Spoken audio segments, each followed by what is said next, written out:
The salty breeze of the sea was a familiar comfort to Captain Elias Vance, yet as he stepped onto the deck of the naval destroyer, an unfamiliar chill ran down his spine.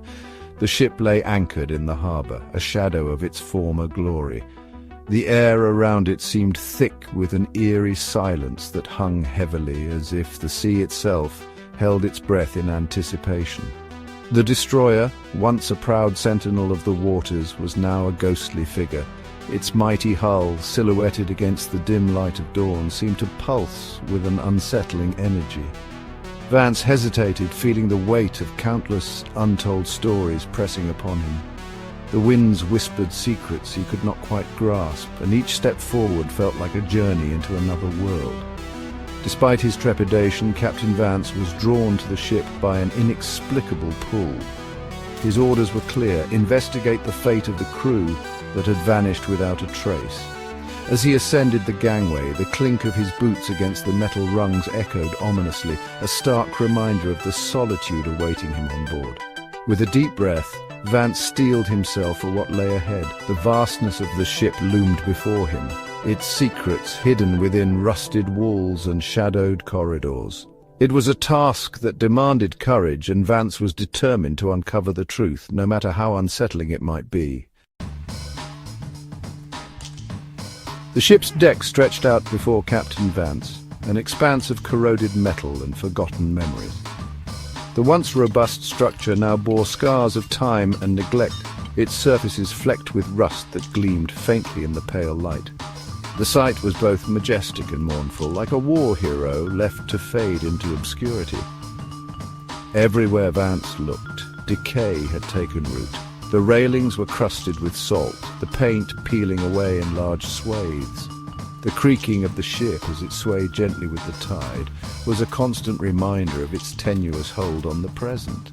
Yet amidst this decay there was a strange beauty, like an art piece crafted by nature's relentless hand. As Vance moved further into the ship, the atmosphere thickened with an unshakable sense of foreboding. The corridors echoed with the whispers of the past, each empty room a testament to lives once lived within its confines. The destroyer was a maze of memories, haunted by the presence of the absent crew.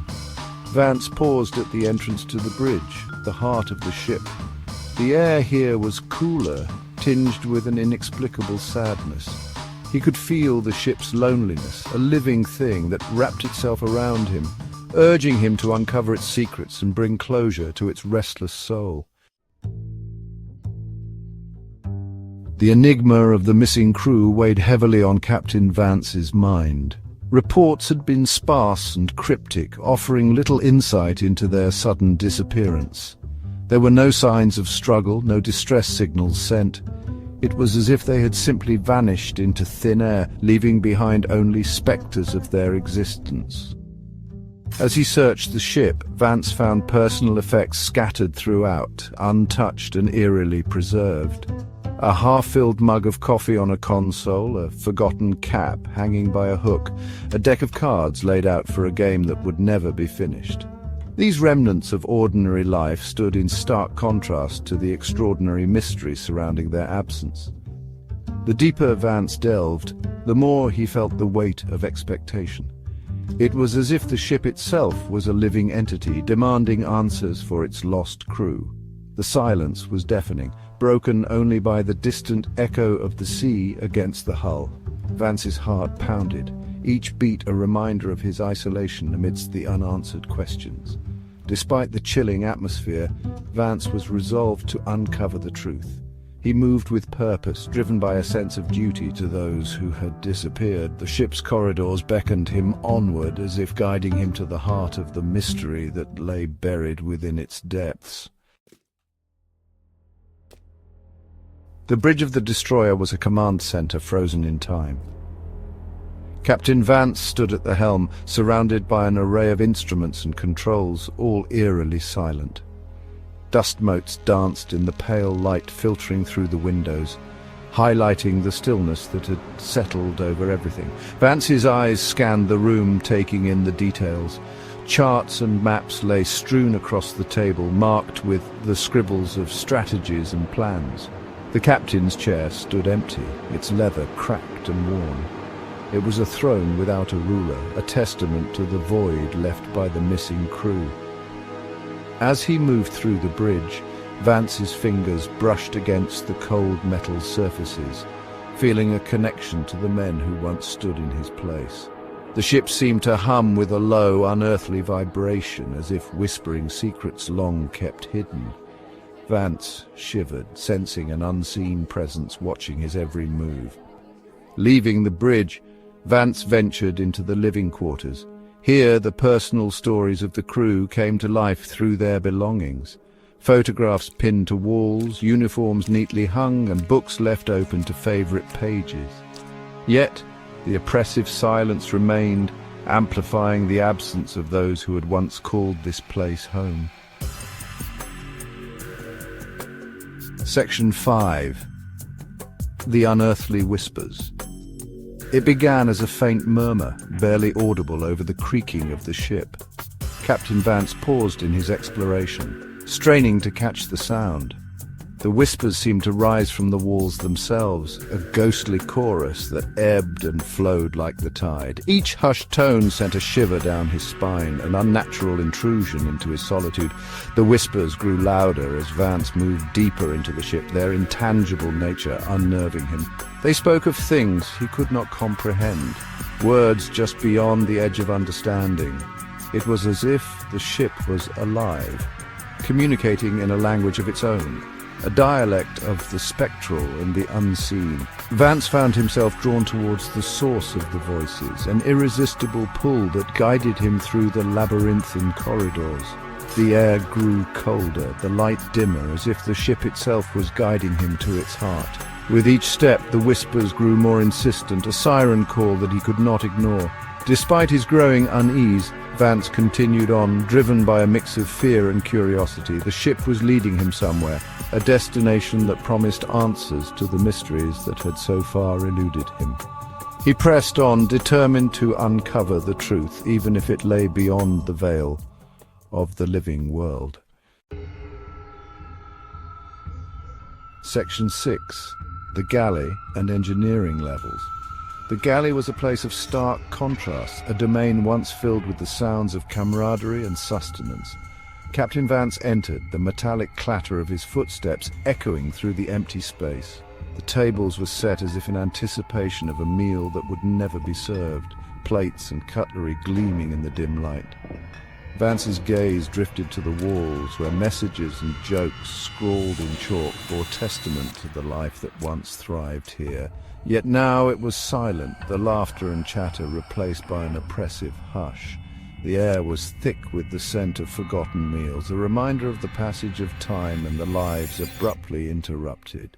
Leaving the galley, Vance descended to the engineering levels, the heart of the ship where the engines lay dormant, their power snuffed out. The machinery loomed large and silent, a giant slumbering in the depths. Vance moved through the shadows, his presence a mere whisper against the hulking forms of steel. As he explored, the unease grew. The ship seemed to close in around him, the whispers now a constant presence. Each turn of a corner, each descent into the bowels of the ship, brought with it a heightened sense of being watched. Vance felt the weight of unseen eyes upon him, a presence that defied explanation. Section 7. Descending into Darkness. The lower decks of the destroyer were shrouded in a darkness that seemed to pulse with a life of its own. Captain Vance hesitated at the threshold, the whispers now a cacophony that filled the air with their ethereal song. It was a place forbidden, a realm untouched by light, where shadows danced with malicious glee. With trepidation, Vance stepped into the darkness. The air was thick, almost tangible, pressing against him with an unseen force. His breath came in shallow gasps, the cold seeping into his bones. The whispers were louder here, a symphony of lost souls calling out to him, urging him forward into the unknown. As he moved deeper, Vance felt the presence of something beyond comprehension. It was as if the ship had a heartbeat, a rhythm that matched his own. The walls seemed to close in, the shadows reaching out with spectral fingers to guide him. Each step was heavier, each moment stretching into eternity. Despite the terror that gripped him, Vance continued on. The ship's pull was irresistible, a siren's call that he could not deny. He was drawn towards a final revelation, a truth that lay hidden in the depths of the destroyer. The darkness enveloped him, a cocoon of shadow and mystery, as he ventured deeper into the heart of the haunted vessel. Section 8. The Haunting Revelation. Captain Vance emerged into a cavernous chamber, the epicenter of the ship's spectral energy. The air was thick with an otherworldly glow, casting shadows that danced along the walls. It was here that the whispers coalesced into form, the ghostly crew manifesting before him in a shimmering tableau of the past. They stood in silent vigil, their eyes hollow yet filled with an indescribable yearning. Vance's heart raced as he beheld the spectral figures, their presence a testament to the ship's tragic history. The crew, lost to time and memory, now bound to the ship as eternal guardians. Their faces were familiar, echoes of the photographs he had seen in the quarters. The realization struck Vance with the force of a tidal wave. The ship was not merely haunted, it was alive, sustained by the spirits of those who had served upon it. The crew had not vanished. They had been claimed by the ship, absorbed into its very essence. It was a fate both horrifying and strangely comforting, a return to the place they had once called home. In that moment, Vance understood the truth of his own journey. The ship had chosen him, drawn him into its embrace as the next keeper of its secrets. The spectral crew watched, their silent approval a benediction of his new role. He had become one with the ship, a guardian of its past, present, and future. Section 9. Embracing the Inevitable. Captain Vance stood amidst the spectral crew, acceptance settling over him like a gentle shroud. The whispers that had once filled him with dread now spoke to him of belonging, of a bond forged in the silent corridors of the destroyer. The ship had become his home, its haunting presence a comfort rather than a curse. As the last vestiges of his former life slipped away, Vance felt a sense of peace. The fear that had gripped him was replaced by understanding, a realization that he was part of something greater. The destroyer, with its rusted hull and shadowed past, was a vessel of stories, of lives intertwined in a tapestry of memory. His transformation was complete. The ship's whispers were no longer a mystery, but a language he had come to understand. The spectral crew welcomed him into their ranks, their presence a reminder of the continuity of existence. He was not alone. He was part of a legacy that would endure beyond the confines of the physical world. In the stillness of the ship, Captain Vance found his place. The sea stretched out before him, a vast expanse of possibility and eternity. The ship sailed on, a ghostly sentinel of the waters, its crew forever vigilant, bound by duty and destiny to the soul of the haunted naval destroyer.